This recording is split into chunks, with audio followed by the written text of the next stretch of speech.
Security and preventing terrorist attacks, it's a complex and perplexing problem, but this thing is foreseen, and it's kind of like obvious. The enemy, first of all, I believe the whole world does not understand who the enemy is. They're focusing on Al Qaeda and the Taliban and other people that they know about, but they don't even know about the real enemy.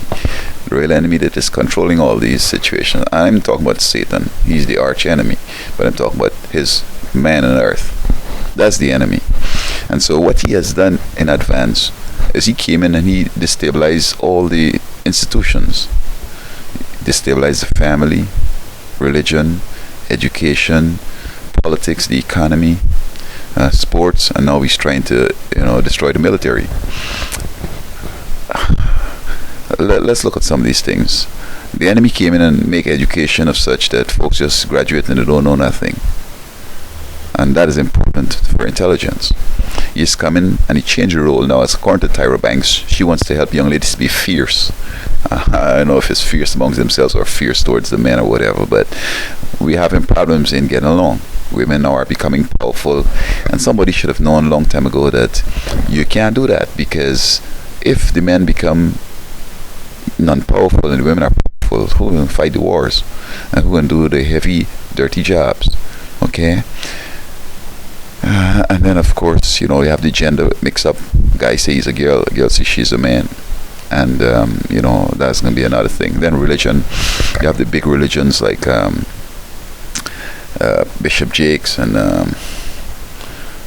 this other guy there in Osteen, and they're not about religion. They're just about a little club, a little come together and let me make you laugh and make you feel happy, and there's no connection to God and understanding the prophecies or nothing like that.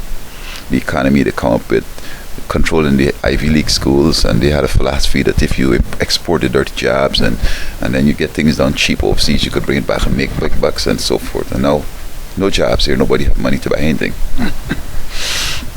And that could go on and show how the various institutions have been undermined, making it easier for the Antichrist to come through.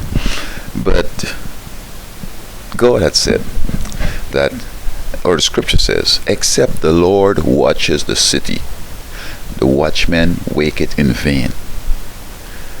Human beings cannot do what God's supposed to do. In other words, if God were watching a city, it means that when the guys are planning the things in the home, he's going to make things go wrong. Either going to blow up and kill them, or they can't get the things together, can't get the materials, they are going up the road and they have an accident, things like that.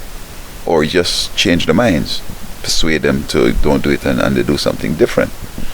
And so what he has come in and done is that he got people into Halloween, into astrology, into voodoo, into all the various evils, and make it look like it's child's play. Right, the other day in San Francisco there was a play called Wicked.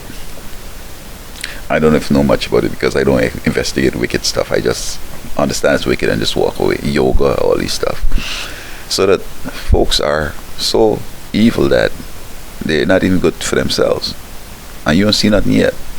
But let me come back to intelligence and protecting the nation. If we think that we could come up with a technology that's going to protect us foolproof, I think that this is wishful thinking. We were a nation under God, and he was watching out for us, and we let some Hindu come over here and say that he's a Hindu and he's not a Christian, therefore he's supposed to have equal rights and all this stupidness to the throw away religion. But we need to get back to the place where we put God in charge, really in charge. Some of the people who do security work and intelligence work, you know what they're doing? They're watching through people TV and watching in the house and see them screwing. This man calling his girlfriend on the phone and telling she, I want to get to you tonight, and them listening. Or they say, you know what? This fellow, we don't like him because he's smarter than us, so we're going to lock him up. Or we can get his visa cancelled. Or we're going to get him into a certain crime, so when he go for his immigration, they're going to say, yeah, you're a criminal, you got to go. Doing stupid stuff, they're doing evil stuff, and then they expect now that they're going to be able to solve problems. Well, it don't work like that. You have to do the right thing. I mean, who doesn't do wrong things? But I'm talking about your attitude. If you're evil and you're a Satanist and you get one of these jobs and you're racist and everything else, it's just a waste of time. Everything happen on their watch. So I hope that folks understand exactly what they're doing. They're moving away from God, feeling that they could come with all these cameras on the road and all these various this and that. And they could protect them. They can't even protect themselves because they end up smoking and driving fast. The wife leave them, they shoot themselves up and all this stuff. So it's only God could protect the world, and I don't know how to do that, but we got to understand that we got to bring God in the factor too. Okay, when I go to bed, I just put my life in God's hand. And you could ask them cloak and dagger fella what he's doing to them, because they're trying to do me all kinds of stuff. But my God watching out for me. When they took me to jail that time and they put that thing in my food and I almost like had a heart attack, God protected me, see? And many of them fellas, they're on medication because the kind of things they asked them to do. The cop, hey man, why you don't write enough tickets, bro? What's up, man? You're not doing your job or what? Look, this other fella, look, he brought 4 tickets, you only brought 2. I passed through where you were speeding and you don't even see me, bro. What's up with you? You want this job or what? We paying $60,000 a year, bro. I mean, what's up, man? You're not doing your job. Think of it over the weekend. We might have to get somebody else in this position because you're not doing your job. Then he start writing tickets like crazy. And then, just writing in, hey, you went through the speed and through the light. Man, I didn't go through the light. You were speeding, I wasn't speeding. And then he ended up with all kind of problems. So we got to come back where we're going to be honest and doing the right thing. And I'm sure that everything going to be good.